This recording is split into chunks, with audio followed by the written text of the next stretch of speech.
আমাদের আজকে ক্যারিয়ার ক্লাবের পক্ষ থেকে যে প্রোগ্রামটা হচ্ছে সেটা হচ্ছে স্টাডি অ্যাব্রোড নিয়ে, যারা বাইরে পড়ালেখা করতে চায় তাদেরকে নিয়ে, যারা দেশে আপাতত পড়ালেখা করেছে কিন্তু ইন ফিউচারে বাইরে আরো পড়ালেখা করতে যাচ্ছে, বাইরে সেটেল হতে যাচ্ছে, তাদেরকে একটা গাইডলাইন দেওয়ার জন্য।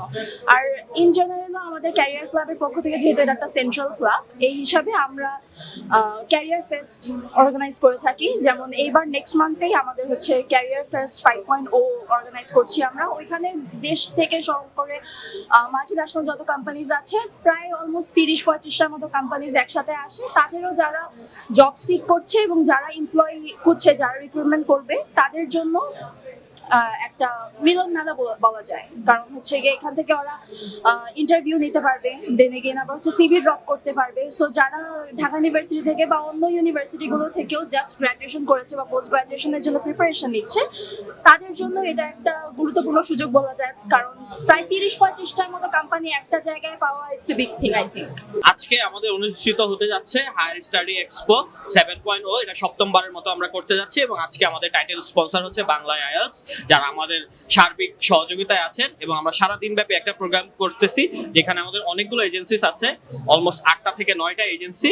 দেন হচ্ছে আমাদের দিনব্যাপী সেশন চলবে ভিতরে। এখানে 4টা সেশন আছে যেখানে আমাদের অস্ট্রেলিয়ার ইউনিভার্সিটি ডিন থেকে শুরু করে আমাদের পার্টনার্স আছে, তারাও সেশনগুলো নেবেন। এবং এর থেকে হচ্ছে যে আমাদের যে স্টুডেন্টরা আছে যারা হায়ার স্টাডি পার্সিউ করতে চান, তারা হচ্ছে উপকৃত হবেন এবং তারা হচ্ছে তাদের হায়ার স্টাডির জন্য ডিসিশন মেক করতে পারবেন যে কোন ভাবে কোথায় গিয়ে তারা কিভাবে হায়ার স্টাডি পার্সিউ করবে। এটা আমাদের প্রথম না, এটা আমাদের সপ্তমবারের মতো। এর আগে আমরা হচ্ছে 6বার এটা করেছি, সপ্তমবারের মতো এটা করছি। এবং ঢাকা ইউনিভার্সিটি ক্যারিয়ার ক্লাব প্রতি বছরই চেষ্টা করে তাদের স্টুডেন্টদের জন্য কিছু করার। এর ক্ষেত্রে আমরা ক্যারিয়ারের দিকে যেমন যাই, তেমনি হায়ার স্টাডির দিকেও আমরা তাদের সহযোগিতা করতে চাই। আমরা জেনারেলি হচ্ছে নর্মালি যখন কমিটিতে আমরা রিক্রুটমেন্ট করি, ওই টাইমেও কিন্তু কর্পোরেট কালচার সম্পর্কে আমরা জানতে পারছি, কারণ আমাদের প্রপারলি কর্পোরেট কালচার মেনটেন করা হয়।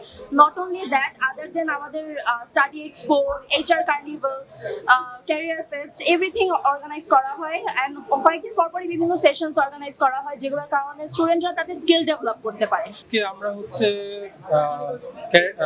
বাংলা আইএলটিএস প্রেজেন্স এক্সপো করতেছি, study abroad expo, Dhaka university career ক্লাবের পক্ষ থেকে। আমাদের এখানে মেইন পৃষ্ঠপোষক হচ্ছে বাংলা আইএলটিএস। পাশাপাশি আমাদের এখানে স্টল পার্টিসিপেন্টস হিসেবে আছে NWC education, Maximus, OTL education, Globe International, তারপর হচ্ছে 45 ডিগ্রি এডুকেশন, তারপর হচ্ছে আরও আছে স্মার্ট বি, হক কনসালটেন্সি। এটা হচ্ছে স্টল পার্টিসিপেন্টস হিসেবে আছে। এছাড়াও মিডিয়া পার্টিসিপেন্টস হিসেবে আছে নয়া দিগন্ত। সো অ্যাকচুয়ালি আমাদের ক্যারিয়ার ক্লাবের মূল থিমটা হচ্ছে ক্রিয়েটিং ক্যারিয়ার অ্যাওয়ারনেস। ক্যারিয়ারটা বিভিন্ন ধরনের হতে পারে। তো আমরা অ্যাকচুয়ালি এই এডুকেশন এক্সপো বা হায়ার স্টাডিজ, বাইরে যে যাওয়ার ব্যাপারটা, এটাকেও আমরা হচ্ছে ক্যারিয়ার হিসেবেই দেখতেছি। যার কারণে এই অনুষ্ঠানটা আমাদের যেই মোটো, সেটা সরাসরি এটার সাথে আমাদের যুক্ত। যার কারণে আজকে এই প্রোগ্রামটা করা। যারা যারা বিদেশে যেতে চাচ্ছে হায়ার স্টাডিজের জন্য, কারণ এখন সবাই এখানে অনার্স মাস্টার্স লেভেল আছে, নিশ্চয়ই তারা পিএইচডি করতে যাবে কিংবা সেকেন্ড মাস্টার্স নিতে যাবে, এরা আজকের প্রোগ্রামে আসলে আমি আশা করি একটা গাইডেন্স পাবে, কিভাবে যেতে হয়, কি করতে হবে, ফুল একটা গাইডেন্স পাবে।